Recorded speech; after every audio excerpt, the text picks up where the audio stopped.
What is AnimeLog, and should Crunchyroll and Funimation be worried? Join me and find out.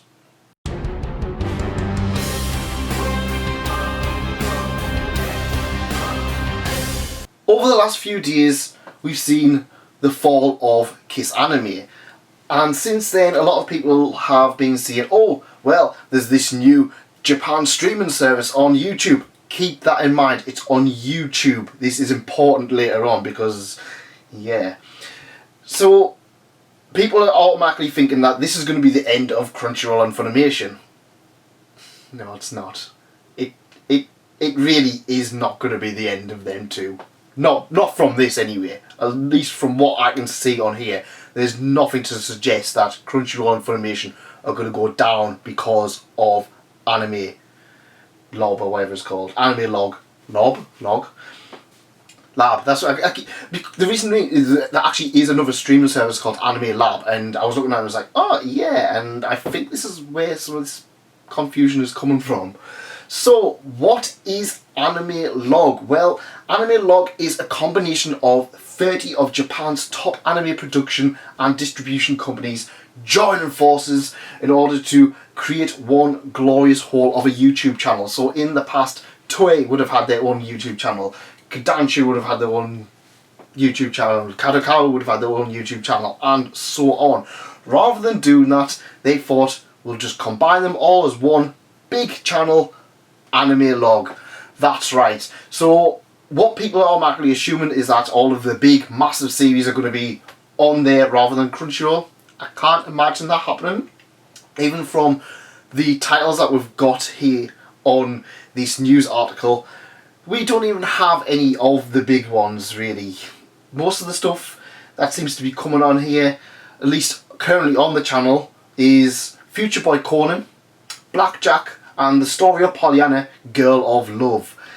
These aren't your My Hero Academia, Black Clovers, whatever. I don't even know what's popular. I just go, but My Hero Academia is popular, yeah. We don't have any word of My Hero Academia or Black Clover or anything kind of like that already on the service. So far, it is Japan only. Apparently, there is going to be some interest in potentially putting the English subs on for these series and allowing people to access it. Currently you can't access it without a VPN, so yeah, that's a bit of a shame. Apparently they want to have 3,000 anime titles on the channel for free by 2022, so within the next 2 years. It doesn't say that they're going to have that, but they're saying that you can expect to have it. I couldn't really understand that part of the article. But then the lineup includes World's Masterpiece Theatre, Astro Boy and Princess Knight already look promising. So what I'm getting from the actual news article is that they are looking at the titles that potentially wouldn't sell quite as well on Crunchyroll. These are going to be some more of the lost titles, you know what, that whole keeping things out there, preserving it, that people really were hyped up about when Kissanime went down. It looks like some titles are going to be preserved for those people. But no, it doesn't seem like it's going to be getting anything that is huge. It's a huge. I always say like stuff like Astro Boy and Princess Knight and anything Tezuka. Tezuka is still a big name. But I don't know, these are older series. I'd be interested to see if anything new is coming out. I heard rumours, when I looked on, I'm sure I saw a trailer saying that One Piece and Dragonball Super, I think Hunter x Hunter and Norigami were two other ones that were definitely coming to the channel. However, I can't find any other thing to back this up. Considering the likes of Toei and the other companies that are going to be involved, titles such as One Piece and Dragon Ball Super could be potentially on there. I'd be happy for that, because at the moment there is still a massive gap for One Piece to be actually on Crunchyroll, and Funimation, despite Funimation own Dragon Ball for 20 years, is not on the Funimation site in the UK. Yeah, as weird as that. So yeah, I'd be happy if those particular titles were released on there. Honestly, I don't see this being a Crunchyroll or Funimation killer. I think a lot of people are quite disgruntled with Crunchyroll and Funimation. I'm not going to lie, I have my problems with them too. But I think the thing we need to remember is that, well, if Japan was really upset with Crunchyroll and Funimation, why would they keep licensing stuff to them? Really? I mean, I know there was a little bit of hoo-ha with interspecies reviewers and stuff like that, but at the end of the day, if Japan are going to be able to sell stuff due to a license, they're going to be selling it to a license. This is going to be on YouTube, and anybody who has done YouTube knows that this is going to be rough waters for these companies. I mean, I've done YouTube for the last 3 or 4 years, and, well, I'm not going to lie, there's a lot of stuff being flagged or copyright claimed. People think that it's going to be, oh well, it's all this decensored anime.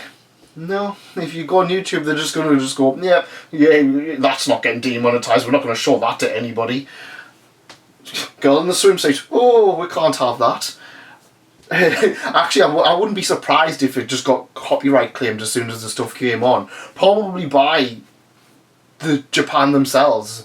The companies or whoever is in charge of these companies will just be like, oh, we can't have that stuff on YouTube. We'll copyright claim that. We own it. We don't care. That's how broken YouTube is, and I can't see them actually fixing that anytime soon. No, I think AnimeLog is going to be an interesting. I'm excited to see where it's going to go, because I am looking forward to being able to check out some of the older titles such as Astro Boy or Blackjack. In fact, I'm sure Blackjack was on Crunchyroll at one point. And a lot of these Tezuka titles, and some of these older titles which there's literally no way a company would pay the money to license it. I think Discotech at the moment and Anime Limited are kind of the only ones really going after some of the older titles.